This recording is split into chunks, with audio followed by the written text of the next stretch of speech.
তো এই মুহূর্তে ভিসার যে অবস্থা আশা করা যাচ্ছে এ মাসের ভেতরে ভিসার সংখ্যা আরও অনেকটাই বেড়ে যাবে। যদিও এখন শুধুমাত্র মেডিকেল এবং ডাবল এন্ট্রি ভিসার বিষয়টাতে এভাবে বলা যাচ্ছে।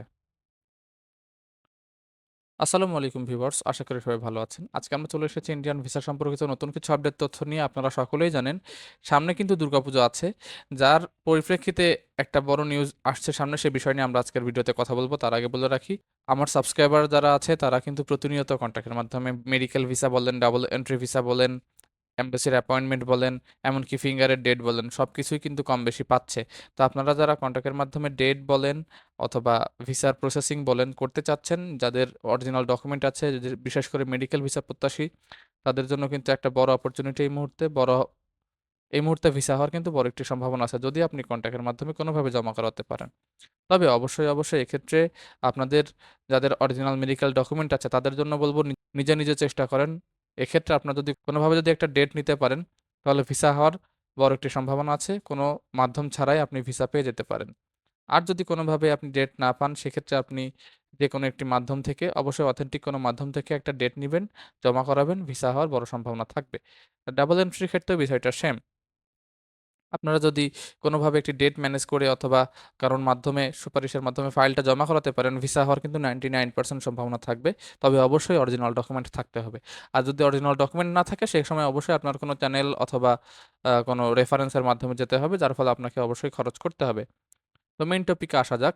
ট্যুরিস্ট ভিসা কিভাবে পাবেন অথবা মেডিকেল ভিসাগুলো স্বাভাবিক পর্যায়ে কিভাবে পাবেন? তো স্বাভাবিক পর্যায়ে এখন ভিসা পাওয়ার ২ টা উপায়। একটা হচ্ছে হাই কমিশনে জমা দিতে হবে, আর একটা হচ্ছে ডেট নিয়ে জমা করতে হবে। আর আরেকটি বিষয় যে ট্যুরিস্ট ভিসা কবে শুরু হতে পারে? ট্যুরিস্ট ভিসা আগামী মাস থেকে শুরু হওয়ার একটি বড় সম্ভাবনা আছে। কারণ কি আমি আপনাদের বলি, খুব দ্রুতই দুর্গাপূজার সব আমেজ শুরু হয়ে যাবে। কেনাকাটার থেকে শুরু করে অনেক কিছুই কিন্তু বাংলাদেশের হিন্দু ধর্মাবলম্বী ভাইয়েরা ইন্ডিয়া থেকে করে। যার ফলে তাদের আত্মীয়স্বজনও ইন্ডিয়াতে প্রচুর আছে।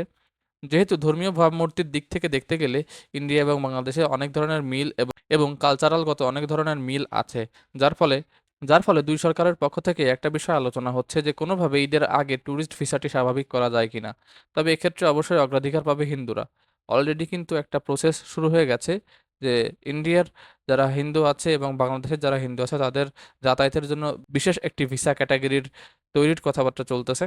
আশা করা যাচ্ছে পুজোর আগে সেটাও হয়ে যাবে। তবে আশা করা যাচ্ছে, এটুকু মোটামুটি নিশ্চিত নিউজ বলা যায় যে আগামী মাসের শুরু থেকে ট্যুরিস্ট ভিসা কম সংখ্যক হলেও শুরু হওয়ার একটি বড় সম্ভাবনা আছে।